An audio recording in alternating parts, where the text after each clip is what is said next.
Over the past month, I've been reading the same two books interchangeably. They are quite literally the same book. However, one is intended for a more academic audience and the other, well, not. When comparing their commercial success, one didn't do so well. However, the second did. They have the exact same arguments, the exact same prepositions, premise, you name it. The same remedies to this absurd moment in human experience called mortal life, which we are all going through. And this got me asking the question, how? How is it that two books with mirroring ideas written by the same author could be received in two starkly different ways? And how could one have such a markedly significant influence and impact over people now, whereas in 1999, the other had virtually none? And another thing, on reading these books, with great interest, mind you, I found that there was nothing truly exceptional or original about them. There were no new or even fresh insights into the human mind and condition worth all the hype. No radical positions taken on any one thing or the other that couldn't be found in a plethora of literature preceding it. No neurological breakthroughs taking departments of psychology and neuroscience for fools. Why is it then that two books with nothing exactly exceptional to say sold over 5 million copies worldwide? Why is Jordan Peterson so bloody famous? But just before we get into this video, I'd like to give a huge thank you to today's sponsor, WREN. Now, I'm sure you're all familiar with this now infamous podcast clip. That's what people who talk about the climate apocalypse claim in some sense. We have to change everything. It's like, everything, eh? Okay, what? And the same with the word environment. That word doesn't mean, it means so much that it actually doesn't mean anything. And listening to this just led me down a rabbit hole, which then led me into a stalemate, which just ultimately is the left versus the right re-climate change and the climate crisis. Do you know that your carbon footprint is actually a scam that's being created by corporations such as BP in order to effectively put all the responsibility of climate change and the climate crisis onto you? There's no such thing as climate change or a climate crisis. Care for a lobster, anyone? And what all this squabbling made me realize was that it didn't really interest me. I guess what I basically came to realize was that governments and companies are not necessarily going to save us. I mean, really? And that's where WREN comes in. WREN not only makes climate change simple, but also effective and essentially in real time. WREN is a benefit corporation, which means that there is full transparency and that there is a charter which is fully accessible to any member of the public. WREN appreciates that offsetting your carbon footprint is not in and of itself going to end the climate crisis, but it is nonetheless an important step in the right direction for all of us to get on board to help those who at this present time are being immediately impacted by the horrible and horrendous effects of climate change. And what I love about WREN is that it is dedicated to accessing, making known, and giving 80% of your money to present-day projects in those countries and communities where climate change is having a real existential and daily impact on people's lives and livelihoods. And all you have to do is follow some easy steps, which I did even before WREN had reached out to me. After going to WREN's website and entering some details about my living situation, what I spend, etc., WREN calculated my personal carbon footprint. My carbon footprint is 3.2 tons of CO2 per year. WREN scans the globe for the most impactful, promising, and beneficial climate projects and initiatives, directing my and your money to those projects and communities. You receive updates about these projects and where exactly your money is heading. A project that my money is going to is providing clean cooking fuel to Ugandan refugees. So be sure to click on my link down below in the description box and as a pinned comment on this video in order to start making a meaningful and truly impactful contribution to somebody's life who really needs it. And of course, to the environment at large. Thank you so much, WREN, for sponsoring this video. And without any further ado, in answering this question, we need to keep 5 biographical points in mind. First point, the Protestant ethic. Jordan was raised a Protestant Christian, and although he abandoned the faith, I would argue that he never truly abandoned the ethic. That is what sociologist Max Weber called the Protestant ethic. From a young age, Jordan was indifferent to the faith, but not the ethic, the spirit, which it instilled in him on a subconscious level. This is what I have noticed underlies his general conservative outlook. The Protestant ethic is an intriguing concept. According to Weber, what enabled the rise and spread of modern Western capitalism was not purely down to logistics. It was not merely down to physical changes. It has something integral to do with belief. That is, the values and ethic underlying early Protestantism and especially Calvinism. Diligence, duty, frugality, hard work in this life and on earth. And these were deemed viable indicators to whether one was amongst the saved, those who would end up in eternal salvation, or otherwise. Importantly, it wasn't that these things would get you into heaven. That had already been decided from birth, and there was nothing you or anyone could do about it, according to Calvinist predestination. However, it was nonetheless the duty of every individual to commit to their worldly work. It was their duty, and to work diligently, consistently, and without complaint not only benefited the society, but especially the psychological state of the individual. Individuals, no doubt, lived in anguish and despair, knowing that they had no influence over their fate in the next life, knowing that their otherworldly fate had already been sealed from birth. That is, in essence, the doctrine of predestination. Thus, Martin Luther re-established predestination insofar as presenting the fruits of diligence and hard work as being signs of God's grace. What Luther did was interesting because it ultimately reconciled two seemingly contradictory things. The notion that God had already predestined you to eternal damnation or salvation, and the fact that working in this life had no influence whatsoever on the outcome of your destiny. The despair in this is obvious. However, when perceived as being a part of God's plan, a part of God's entire creation, that every individual, damned or saved, has a role, an essential role to play, then things get interesting. If in God's plan and creation it is the responsibility of each individual to play their role, to utilize those gifts and virtues bestowed on them by God, then everyone, irrespective of fate, has an essential part in this plan.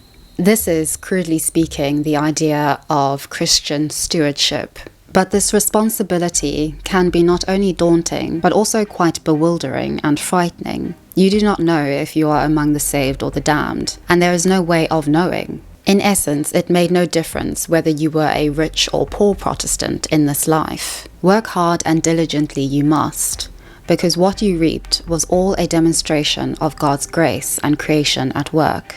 It didn't mean you were saved, but it essentially meant that you were doing what God wanted, what God intended, and what you reaped from your hard work was a demonstration that you were on the right path to realizing God's creation in its full glory. Now, what is key here is that this inevitably placed a great deal of responsibility on the individual insofar as manifesting signs of election and salvation. At least this is Weber's theory. And it is one that has fed rather consistently into our modern concepts of individualism, consumerism, and modern capitalist economics. It has been used to explain why Western civilization, and capitalism specifically, has characteristics of efficiency and hard work at its core. This ethic, or at least what I would consider to be its modern equivalent, is something which I have noticed features in Jordan's worldview and in how he perceives himself. It's something that I have noticed in his relationship to Protestant Christianity, and no doubt its ethical influence over his work. Point 2. Political ideology. In abandoning the Protestant faith, And not yet realizing that, subconsciously, he had inevitably nourished his mind and bones with its omnipresent spirit, Jordan organically turned from religion to political ideology. He writes that he abandoned the traditions that supported him at about the same time in which he left childhood and entered adulthood. It is important to note that ideology and politics provided Jordan with a role, with an identity. The thing with ideology is that there is already a set of dogmas and dictates which it presents to followers and potential followers. There is a purpose identified and a belief system which unites everyone behind and under the ideology. Specifically, there are identifiable answers to many of the social, political, and even individual questions which individuals come to the ideology with. This was the era of Cold War power struggles and so-called civilizational clashes. Belief systems were being existentially questioned and ruthlessly fought for. It was a natural progression from Christianity to ideology for Jordan. Point 3. George Orwell. As a left-leaning, politically active undergraduate student studying political science, Jordan began to read George Orwell, specifically George Orwell's Road to Wigan Pier. Orwell's Road to Wigan Pier put into words an existential crisis which Jordan already felt was brewing. Jordan had fallen into political ideology, specifically leftist ideology, but it wasn't a fall that he found himself unwilling to get up from. And this all came down to the political activists he found himself surrounded by. Such activists and such works of literary significance, of political significance, ought to be admired. Followers are meant to want to emulate their leaders. In Road to Wigan Pier, Orwell made a very interesting point, which Jordan took to heart. Ideologues are individuals whose failing in their personal lives have been dealt with by being projected outward onto the world. It isn't that I failed to get that higher paying job. It is that structural inequalities are against me. They are against my social class, my gender identity, my sex, my race, my politics. Socialist ideology served to mask resentment and hatred bred by personal failure. Ideologues use the ideals of social justice to rationalize their pursuit of personal revenge and power. Orwell noted that socialism and communism had failed purely down to the fact that it had been co-opted by the middle classes. The working class had no interest in the socialist or communist agendas. The workers weren't stupid, and they could see that communism and socialism had been exclusively confined to the middle classes. Think of all the prominent socialists, revolutionaries, and communists of the 20th century. Public intellectuals such as Jean-Paul Sartre and Simone de Beauvoir, left liberal intellectuals such as the Bloomsbury Group, Che Guevara, Fidel Castro, Beatrice and Sidney Webb, Vladimir Lenin, the Bolsheviks, Mao Zedong. Socialism and communism were both defined by and co-opted in the interest of the ends of the middle classes. To this, Orwell writes, "You have got to add the ugly fact that most middle-class socialists, while theoretically pining for a classless society, cling like glue to their miserable fragments of social prestige. It is of course true that plenty of people of working-class origin are socialists of the theoretical bookish type, but they are never people who have remained working men. They don't work with their hands, that is. In short, hierarchy and differentiation from others is cyclical, and it is inevitable. And this inevitability of hierarchy and differentiation is something which the middle class have identified and taken upon themselves to define as being pathological, as being contrary to the human condition as it ought to be, to society as it ought to be. Jordan became highly critical of this relegation of responsibility onto everybody, bar oneself. Point number 4, psychology and nightmares. Jordan abandoned what would have been a career in the legal and/or political profession. This essentially equated to him abandoning ideology. He began a degree in psychology, went the academic route, and found himself plagued by harrowing nightmares and existential threats. This all originated in his discovery that he, personally, was not a good or bad person. This not only perplexed him, but caused such terror and disorder in thought and reason that Jordan was effectively leading a double life. To the world at large, he was an aspiring academic, going about the everyday, its predictable occurrences and expectations. Yet behind this, he writes, loomed dreadful images and unbearably intense emotional states, deriving from an uncontrollable preoccupation with the world's worst kinds of evil. Point 5.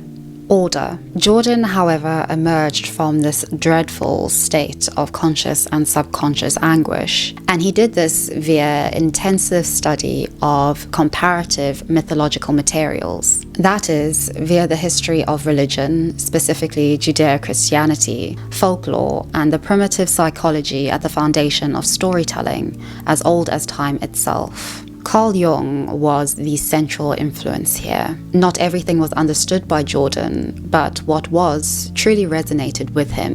Jordan emerged from nihilism and despair based on one essential point of acceptance. I discovered that beliefs make the world in a very real way, that beliefs are the world in a more than metaphysical sense. This discovery has not turned me into a moral relativist, however.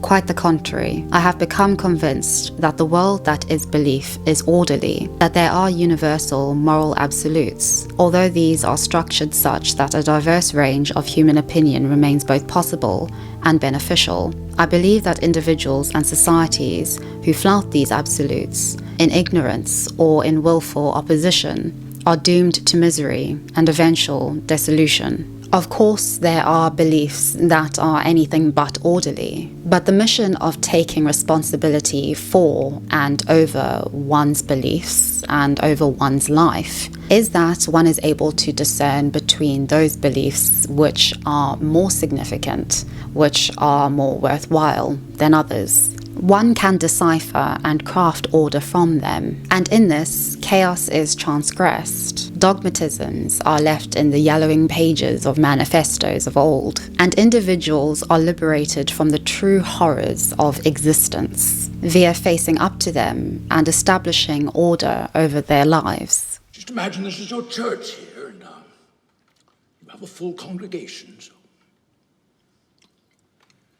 I am a false prophet, God is a superstition. Say it again. I am a false prophet, God is a superstition. I can't hear you at the back. I am a false prophet, God is a superstition. Say it again. I am a false prophet, God is a superstition. Say it again. I am a false prophet, God is a superstition. Maps of meaning is not necessarily easy reading or particularly digestible. However, fortunately, Jordan actually transformed it into a bite-sized, easier, more accessible version, which is what has become his bestseller as of this date. 12 Rules for Life. The characteristics of 12 rules are interesting in going forward in this video, particularly in that they are firstly bite-sized, comprehensive, they are accessible, and they are also anecdotal. It's basically storytelling, 12 different stories which have a significant meaning behind them, a fable of sorts. 12 Rules for Life, an anecdote to chaos, took the modern world, particularly millennials, by storm. Jordan had already established a loyal and ever-growing online following from late 2016 onward. He had an audience and clearly a greater one to garner. However, the reviews of 12 Rules and its sequel, Beyond Order, 12 More Rules for Life, published in 2021, were for the most part scathing. But it would appear that these critics were then and remain to this day stranded on their own desert island, because the world, in fact, finds these books pretty significant. Literary reviewers and critics are in the substantial minority, their criticism nullified by Jordan's vocal and impressive online fan base. That modern individuals from all walks of life are flocking to Jordan as opposed to his critics, to the literary reviewers, experts, journalists, academics, other fellow intellectuals, is indicative of why I think Jordan is so famous at this point in time. If he had been born in the mid-1800s, like Friedrich Nietzsche, a key influence, and Sigmund Freud, he would be stranded on the same island with no following. So why now? The reason I mention Nietzsche and Freud is because I think they have a lot in common with Jordan. And I say this because, one, their popularity has increased substantially as we have become more modern. And two, it is virtually impossible to go through a humanities or social sciences degree without some reference to them. Their Tumblr, Twitter, Reddit, and art film presence is also noteworthy and a little disturbing. What I think binds Jordan, Nietzsche, and Freud together is one key word: emotion. And what has propelled Jordan to unimaginable heights of popularity is again one key word: emotion. In a sense, Jordan Peterson is our own equivalent of Sigmund Freud, with that all-essential sprinkling of Friedrich Nietzsche. All three place emphasis on self-knowledge being the starting, the middle, and the end point of the human individual experience. Self-knowledge is the source and the goal of genuine human freedom. In this, self gives center stage to the individual. Knowledge requires a level of introspection and personal awakening that can only be attained through analyzing the self. This is why Nietzsche is, relative to in his lifetime, so famous today. He was ahead of his time, similarly to how Freud was ahead of his. Both of them started not from society in order to understand and define the human individual experience. Instead, they started from the individual in order to explain and understand society at large. In crude terms, this is very unusual, or was very unusual, especially as they studied and analyzed and critiqued the individual at a more intense and more scrutinous way than had ever been done before. And in this, disciplines such as psychoanalysis were founded.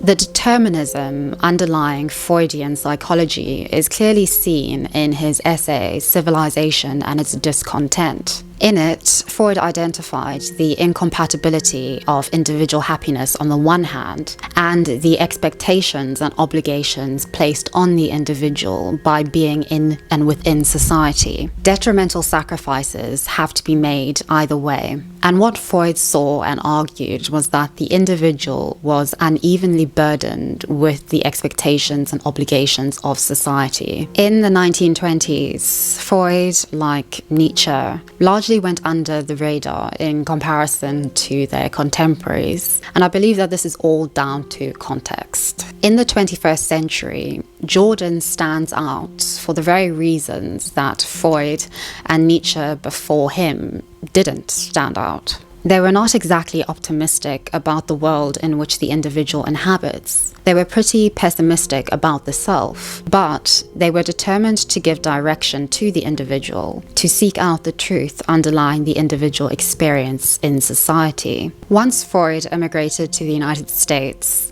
he was surrounded and dominated by contemporaries who were very optimistic and open-minded in their views on the potential of humanity. And today, I would say that we largely call this, in pejorative terms, toxic positivity. And like Freud after him, Nietzsche was surrounded by contemporaries who were swayed more so by the very ideological European tradition over that of Nietzsche's more psychological and psychoanalytical approach to the human experience. A lot of this positivity, this ideology in terms of culture wars and tribalism in a way, lives on, but is very distinct and almost averse to the real dismal state of modern life. In the short term, it may sell in the form of MLM conferences, motivational speakers, influencer culture. But increasingly, it is becoming clear that in the long term, this optimism and sunny side up outlook is too unreliable to an audience and too overtly laden in hustle culture terminology, new age guruism, and the girl boss narrative. When influencers such as Molly May say that we've all got the same 24 hours in a day, it hits different relative to when Jordan Peterson says, quite literally, the exact same thing. Well, I would hazard that it is because Jordan, Nietzsche, and Freud recognized, just like, well, Jordan's all-time fave, Fyodor Dostoevsky, that life is essentially toil and trouble. While Molly May and what she generally represents seem to suggest that societal, racial, income, gender, and varying institutional inequalities exist because some people utilize their 24 hours more resourcefully than others, Jordan, quite uniquely in the sphere of self-help and pop psychology, seems to suggest that individuals can utilize their 24 hours more resourcefully in spite of these oftentimes unbearable and uncompromising inequalities. It is inevitable that such inequalities exist, and sometimes they exist harmoniously or as a consequence of human nature. But meaning can still be found in these respective domains and in the human condition. And in this, Jordan adopts the same kind of determinism as Freud. Unlike Freud, he has an audience of largely disgruntled, lower working class to upper middle class, young Caucasian men. They are literate, relatively well educated, and since the advent of a greater emphasis on identity, human rights, and especially women's rights, have not only been relegated, but quite brutally discarded by modern society and its standards. And we can see this increasingly in terms being used, such as male fragility. Recent psychological studies, spearheaded by the University of South Florida, found that women who earn more than their male partners are 2 times more likely to fake an orgasm in order to compensate. And these researchers have posited that this is the only true way in which one can identify masculine achievement in this day and age. In our changing society, with women entering the traditionally male sphere, this is one last way a chap can feel useful. And on top of this, both men and women feel that men need to be married more than women do. And the reason why I mention these particular statistics and information about this demographic is because it also definitely explains why Jordan is so famous at this point in time. When I say that young men have been discarded by modern society, I do not mean physically or literally. Importantly, I mean existentially, and when it comes to an appreciation and finding of identity, that is, in terms of purpose. Critical theories have taken the historical place of the Caucasian male as the founder and leader of the New World, of civilization, of the family and ideology, and turned it on its head. In fact, the New World wasn't discovered, but conquered. Civilizations were not built by the ancestors of these men, but by the slaves and indentured slaves and labor at its core. What made a family was not the man, but the woman who had sacrificed her individuality in the interest of her husband and children, and is biologically of greater value. Ideology, before critical theories, failed miserably because it didn't comprehend or feature or in any way represent the vast majority of the human population, namely women, non-white populations, children, other sexualities, genders. A consequence of this is that modern society celebrates everything except what it traditionally and historically was. And I would argue that this is because the beliefs and mores of the modern world are defined not by religion, as was the case in pre-modern times, or by ideology, as was most definitely the case last century, but by psychology, by a preoccupation with the individual insofar as they have a mind in need of study and health, insofar as the life of the mind is concerned, and insofar as emotions have become pivotal to understanding the modern human experience and economy. In short, contemporary modern societies are not defined by what societies throughout history have been defined by, namely by religion or philosophy and religion, or the philosophy of religion and or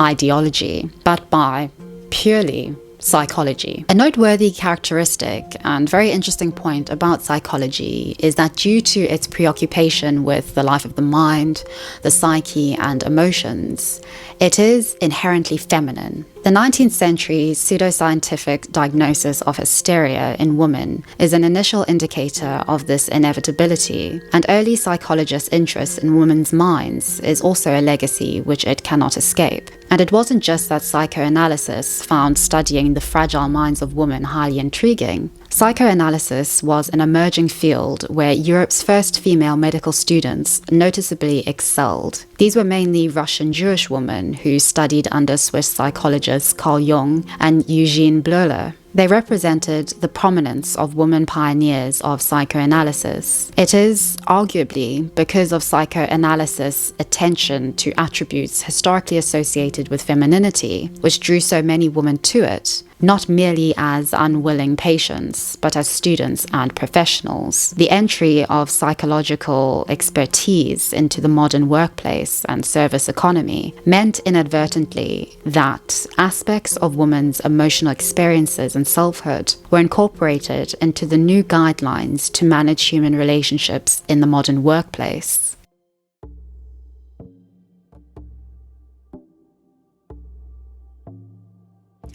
The place of psychology in our modern world can most definitely be seen in the development of the modern economy from the Second World War, specifically the end of the Second World War, into the Cold War, and now into our neoliberal economic age. And just like it wasn't merely the logistics of capitalism which advanced our modern economy, but importantly, if not more importantly, the ethic and spirit underlying and manifesting it, psychology has centered human emotion and the individual. For some historical context, I think that this is most evident in looking at mid-20th century automation. Firstly, the rise of post-war automation quickly and very unexpectedly replaced mechanization from the late 1940s to early 1950s. The Second World War saw technological innovations that propelled the automation economy, and this was primarily represented by Fordism. And what is noticeable about this period of automated production is that magnates and manufacturers such as Ford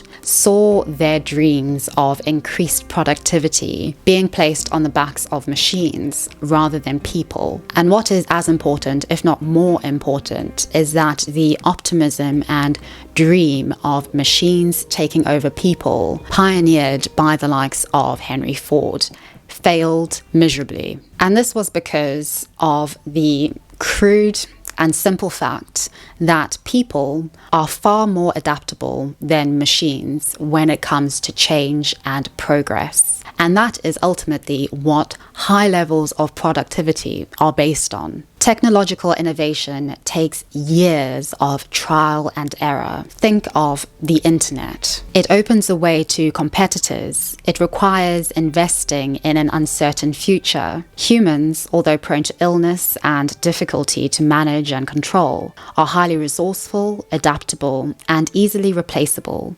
Productivity and efficiency were key not just for the US economy, but also for ideological reasons. This was the start of the Cold War. Capitalism had to prevail over communism. In short, industrialists like Ford, as well as engineers, were compelled to perceive their workforce as machines, in which mass production and the corporate mindset behind it was a mere impersonal system of controls and levers. The only reason I bring up Henry Ford is because I think he is an ultimate example of why and how psychology popped off in the mid-20th century. And he is a good example due to the contradictions which informed his business model. Ford's assembly line was brutal. But Ford thought he knew how to create incentive without having to treat his assembly line workers like human beings. Working on Ford's assembly line offered workers a unique opportunity of earning $5 a day, which during this time outdid anything offered by Ford's competitors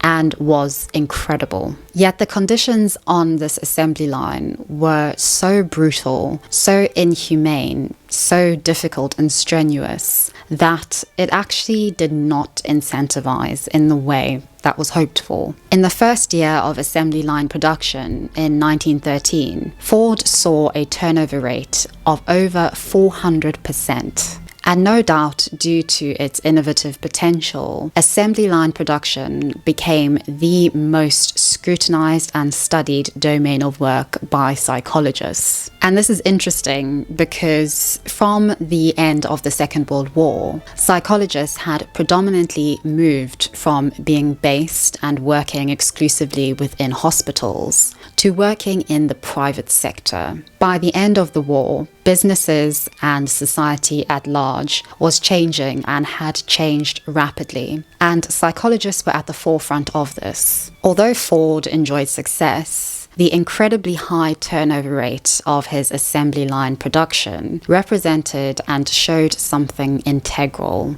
which really brought psychologists into the forefront of this. The rational choice incentive of money and better pay was not enough to diminish increasingly disruptive turnover rates.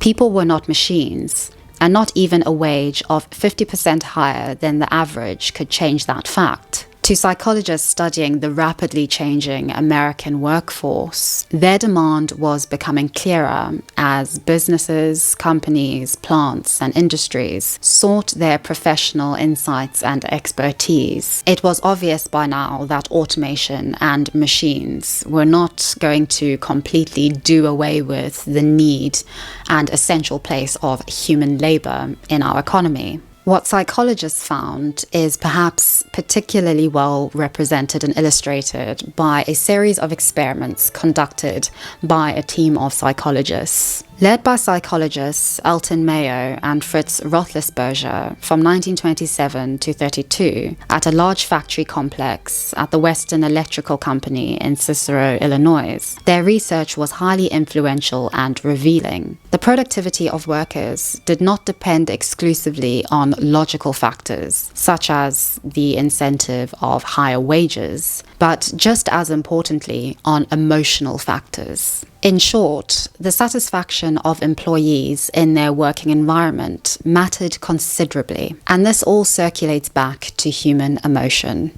If somebody feels valued, they work. If somebody doesn't, no amount of money or incentive in a logical, rational choice sense will get them to continue working or to work at the level of productivity wanted and desired by employers. Individuals will not keep doing something degrading or belittling for very long. Social satisfaction in one's workplace was therefore gaining traction in industrialists and businessmen, figuring out how to make more profit and increase efficiency in the post-war economy. And thirdly, the realization that the impersonal system of controls and levers would not outdo or outperform or completely replace human beings and their labor meant that an entirely new discourse was introduced into the workplace. Essentially, this new discourse did not depend on engaging and understanding workers as purely rational choice actors. Now, increasingly, and emerging out of the work and writings of psychologists whom during the war had been so central to increasing troops' morale and understanding PTSD. Workers were being understood and engaged with as multidimensional, oftentimes irrational and emotional agents. More and more so, the irrational nature of work relationships and workers' emotions were given center stage, all in the interest of, no doubt, economic productivity.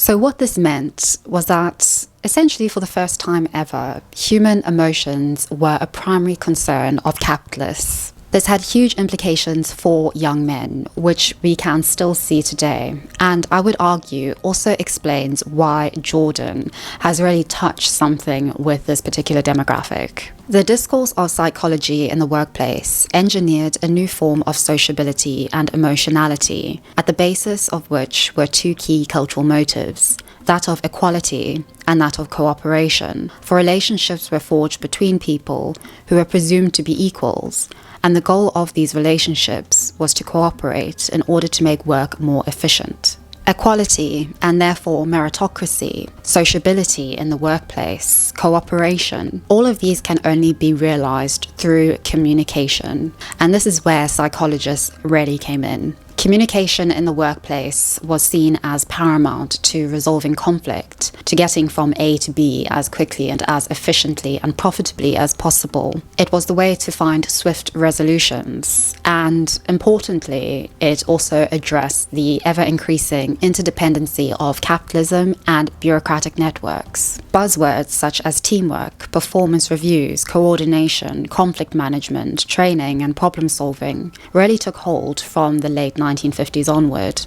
Increasingly, the service economy began to rapidly dominate the global economy. What you may notice with these buzzwords is that they have created something of a sticky situation when it comes to gender. Because communication has become something of an emotional skill which employees ought to have or cultivate in the modern workplace, what sociologist Eva Illouz has coined the communicative ethos has dominated. And what this is inherently feminine. Now, in order to achieve the end goals of profit and social recognition, cooperation and communication are required. The best methods of which involve attributes such as empathy, validating the feelings and individual personhood of others, listening, being heard, and ensuring that others are also heard. Competition is no longer as straightforward as it was during early industrialization, within an economy that largely excluded women, and until the Second World War, relegated them to the private sphere. The advent of personality tests, which were used in order to determine whether personnel were suited to join the US Army during the First World War, and more so during the Second World War, was also a key feature of this transformation in the work environment. Suddenly, your personality and you as an individual mattered to an employer. Not only have women become essential to the workforce and public sphere, so-called feminine attributes and characteristics identified and labeled by psychologists since the 1800s have now been placed at the forefront of the free market economy in the interest of efficiency, rationalization, and profit.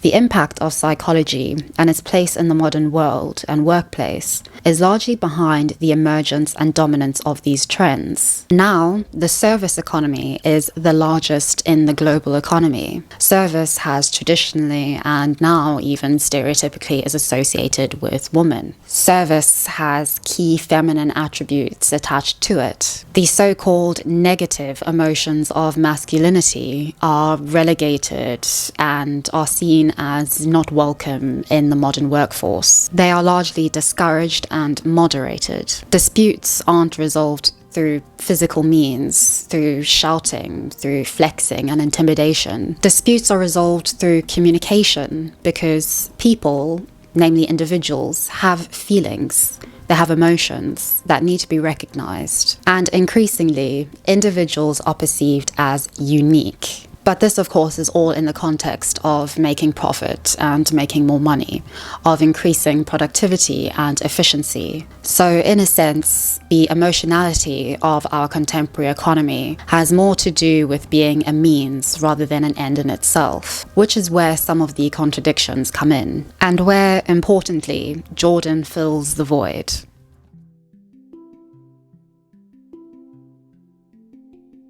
Jordan Peterson would not be so famous if it were not for the high esteem our contemporary society places on psychology. And relative to its predecessor, ideology, psychology also finds itself in a very unique position. As the hundreds of self-help and pop psychology books demonstrate, psychology is able to find solutions to the very problems it has identified and more so created.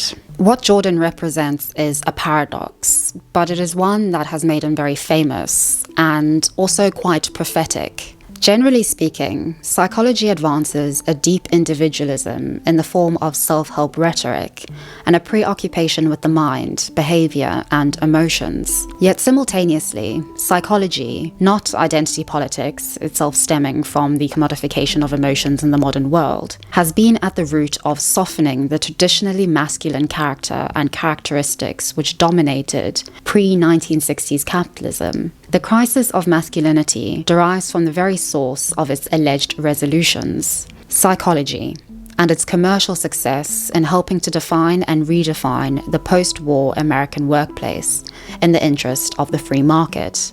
And this is where and why popular psychology occupies such a privileged and exceptional place in the modern world. Its credibility as a science enables pathologies to be identified and labeled prior to solutions being devised and found. It has the remedies to the very pathologies and crises it is at the root of. Psychologists and psychotherapists are our age's equivalent of priests. They occupy an almost untouchable domain of authority and significance. They essentially define the rules of the game. They interpret the world around us. They interpret modern society, akin to how priests would interpret the Bible and thus interpret how followers should live and lead their lives. As our modern equivalent to priests, psychologists and psychotherapists occupy the same sort of untouchable domain of epistemic and social standing. And as believers, historically riddled in guilt of sin, ingratitude, despair, and feelings of meaninglessness, these confessors would deem something sinful as something wrong, as something despairing, because priests had interpreted them as such. In modern society, we occupy the position of history's religious confessors. Michel Foucault writes brilliantly about this in his The History of Sexuality, specifically Volume 1. Through confession and scientific inquiry, sexuality emerged in Western societies. This is not to say that sexuality was created, but rather that what was there was categorized, labeled, and turned into a discursive object, morphing human beings and our behavior into discursive objects means that we can now be labeled, we can be identified, we can be categorized, and importantly, we can be organized. And in being organized, you can create, well, what Jordan would call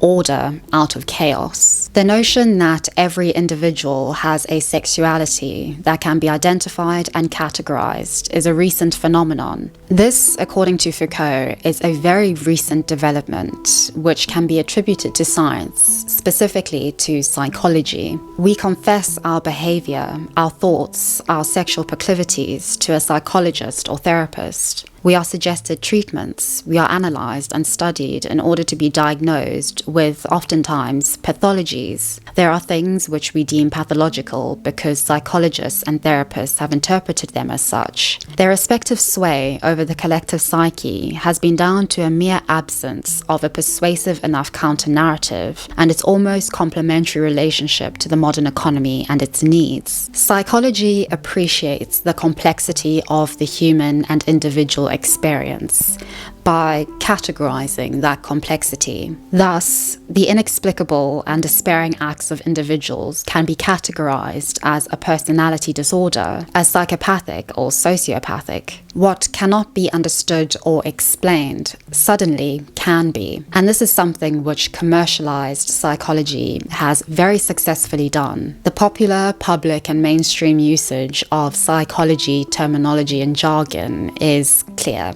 It has had significant commercial success in defining our lives and the trajectory of our lives. A cheating husband can be put onto the Oprah Winfrey Show and his behavior remedied via confessing his most personal acts and failings. He communicates with his wife, with Oprah, a psychologist sitting in the audience who has just published a book on what pathologies underlie male infidelity. A spoiled teenager can go on to Dr. Phil and their narcissistic personality exposed, diagnosed, and remedied. Catch me outside, how about that?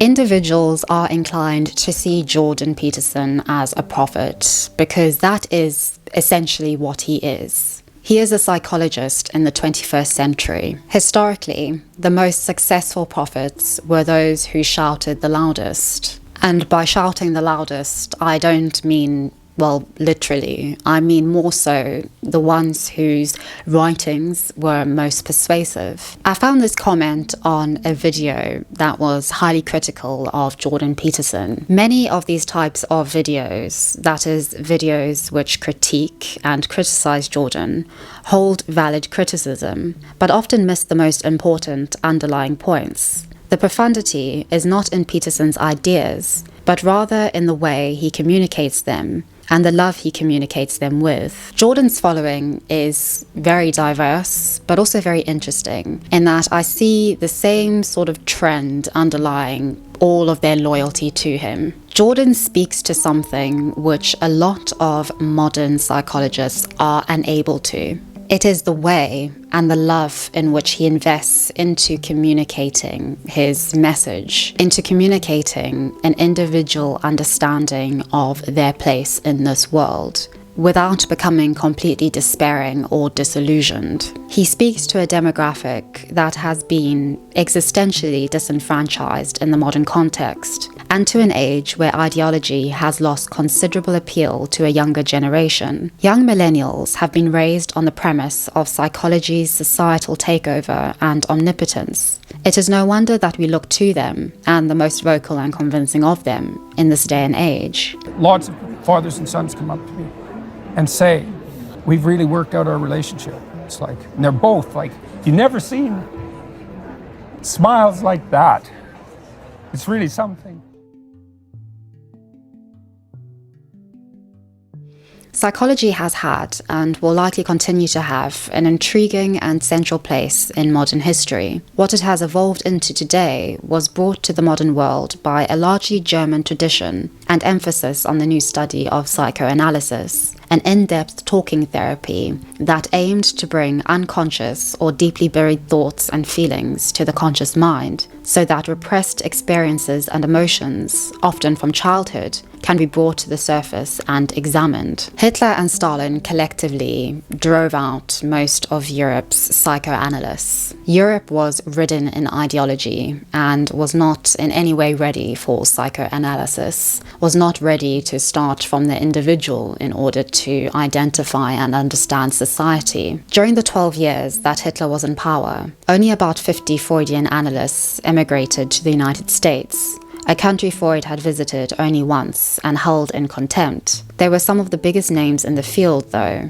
and they took over American psychiatry. They may have been small in number, but these Freudians and their theories took over American universities and psychology departments. They determined the direction of medical school criteria. The Diagnostic and Statistical Manual of Mental Disorders was co-authored, and its initial editions determined by these thinkers. By 1955, 50% of all hospital patients in the US were there because they had been diagnosed with a mental health disorder. And the statistics speak for themselves. Psychoanalysis helped move the treatment of mental illness from the asylum and the hospital into the office. In 1940, 2/3 of American psychiatrists worked in hospitals. In 1956, a mere 17% did, demonstrating how sought after psychiatrists and psychologists were in other booming spheres of post-war socio-economic life in the United States. Since 1970, the number of university graduates with psychology degrees has more than doubled,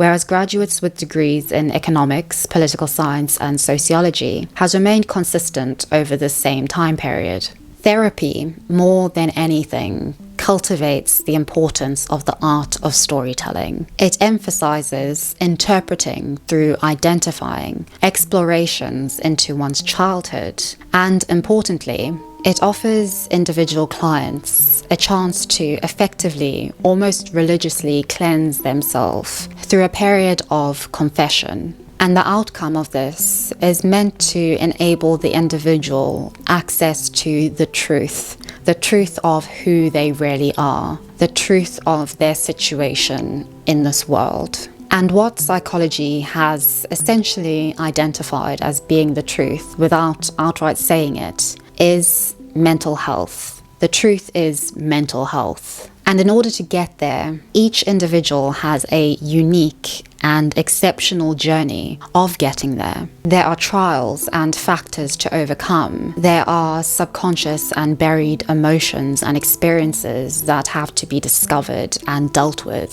In order to become mentally well, you have to face your fears. And very few psychologists contemporarily have as effectively as Jordan Peterson conveyed this to audiences. I would say that Nietzsche and Freud were also highly effective in conveying this, not to their audiences, but most definitely to ours, to audiences today. And I'd like to remind you of this comment, that it isn't about his ideas being right, but about how they are conveyed, because many have identified that Freud is discredited in terms of being, well, a credible source. However, his legacy still prevails. He is still cited. He is still significant. Freud's significance and legacy prevails, as with that of an artist. And I would argue that Jordan is of the same cloth in this sense. Like Freud, Jordan's findings needn't be original or terribly compelling. As we know, it is often more so about how a story is told, how a fable is told, how a moral message is conveyed, rather than what it says in and of itself. And that, for me, is what explains why 12 Rules sold so many copies relative to Maps of Meaning. The former is a story, the latter isn't. This is inherent in the reason why, in general, psychology has boomed and been so successfully commercialized and popularized. And psychology tells a story which places you at the center of all the action. You are at the center of the introduction, the plot, the outcome, the obstacles, trials, and errors that have to be overcome, the fears which have to be faced. Psychologists, like Jordan, have evolved in the popular imagination from scientists into kinds of poets of the mind. And the thing about poets is that they cannot be refuted. No one asks of Paradise Lost, but is it true? And this is something which the best psychologists have done, which the most successful psychologists have done, I should rather say. They have converted their science into metaphors. And in doing this, they have advanced the science of psychology into unrivaled territory since the 1950s. And this ideology, in and of itself, corresponds effectively to the mythological grandeur and pervasive presence of our economic life. For example, on Jordan's official website, courses can be found on something called self-authoring. The description to this course is fascinating. The past authoring program helps you remember, articulate, and analyze key positive and negative life experiences. The present authoring program has 2 modules. The first helps you understand and rectify your personality faults. The second helps you understand and develop your personality virtues. The future authoring program helps you envisage a meaningful, healthy, and productive future 3 to 4 years down the road, and to develop a detailed, implementable plan to make that future a reality. Put your past to rest, understand and improve your present personality, design the future you want to live. The self-authoring suite will improve your life. And now I take you back to the 5 biographical points which I made at the very beginning of this video about Jordan Peterson's life.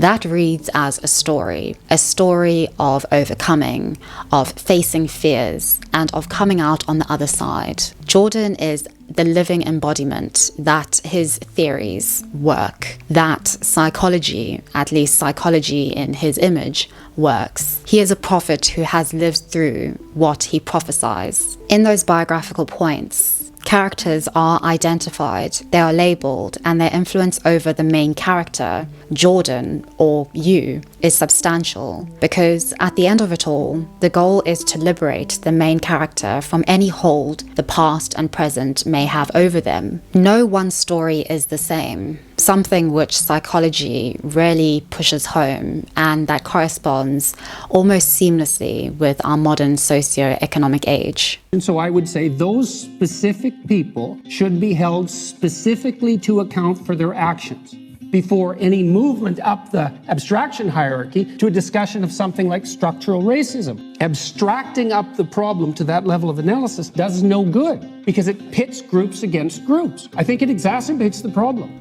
What is clear is that Jordan has helped hundreds of thousands of people in a modern society unable, and I would argue oftentimes unwilling, to help them. And this says more about the politics and the state of society than it does about the psychologist. And his ideas and solutions needn't be revelatory. They needn't be terribly original or compelling, because irrespective of how conservative they are, they address a real emotional urgency. It gets people hooked and motivated, especially those who see themselves in him. And psychology also has a very democratic nature at its foundation. Psychological factors and barriers do not divide or discriminate on the basis of social class or political groupings. There is an inherent universality of and within psychological discourse, which makes it highly appealing and accessible.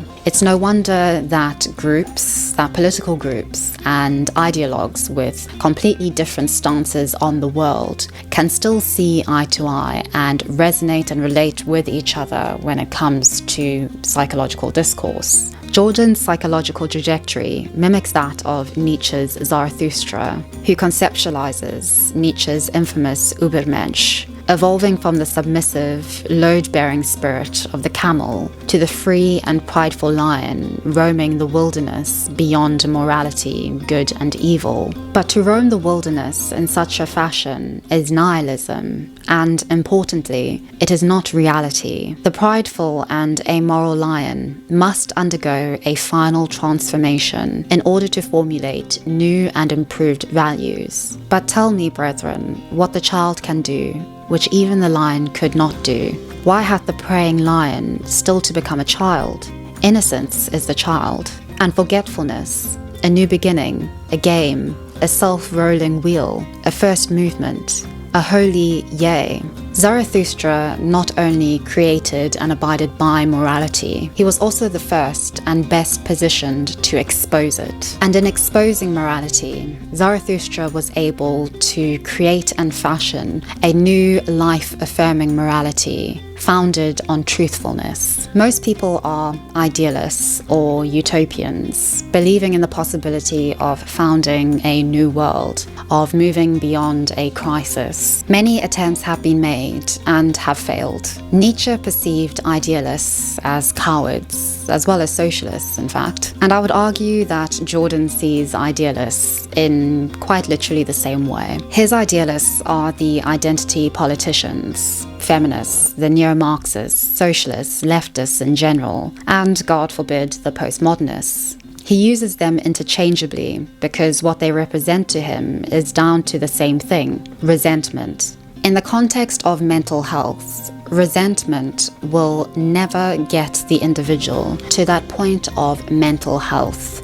which is the end goal, which is essentially truthfulness. Zarathustra's mission, like Jordan's, is clear, and its clarity is what makes it so compelling in a world where idealists and politicians have run amok for centuries, murdering millions in the name of dogmatic principles, building weapons of mass destruction in the name of national security. Like God, these idealists and politicians have and are destined to abandon us, For Jordan, ideologues exploit this inevitable abandonment in a bid to find purpose, to direct blame for the state of the modern world, to establish a role for themselves within the chaos. Jordan, Nietzsche, and Freud even have, contrary to the herd mentality, abided by one principal tenet: truthfulness. And I need to be clear, what I mean by truthfulness in this is obviously what they, that is Jordan, Nietzsche, and Freud,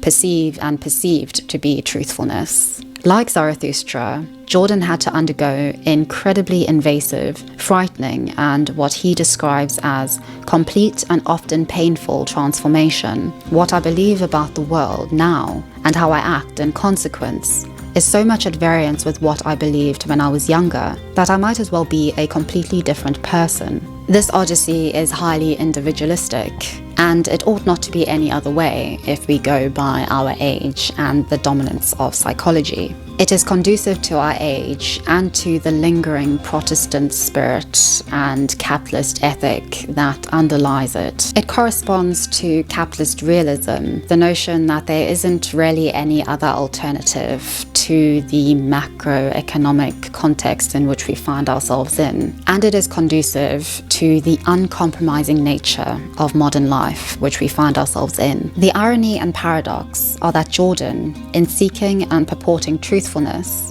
depends exclusively on narrative and the art of storytelling, of crafting chronologies and connections in order to feign deeper understanding. But this, in itself, is a form of escape, a form of sanitizing or aggrandizing the harsh realities which we cannot, as mere finite products of reality, comprehend outside of it. It is like the heart trying to understand why it beats and gives life to the body, when it is the product of the whole system it's positioned at the center of. I would argue that it is not Jordan's insights alone which have propelled him to fame. Rather, it is the modern historical process of whatever Deleuze calls making the self into an emotional and public matter that has found its most effective expression in the internet and contemporary economy. It is no coincidence that Jordan's fame emerged not from 12 rules of life, but from the internet, from him going viral in 2016. Jordan's fame is directly tied to the internet, which is the main driving force behind the success of commercialized psychology today. It is where we express and share our emotions, our stories, where we try to understand ourselves, where we try to create ourselves, irrespective of how superficially and successfully. Psychoanalysts and psychology have inadvertently commodified our private lives because psychology has proved the most persuasive and influential precursor to religious and ideological dogmas. It is no longer religion which sways life, the economy, the making of society and the family, as it was in the Middle Ages and up to the late 1800s. It is no longer ideology or a clash of civilizations which sways life, the economy, the makeup of society into blocks of power.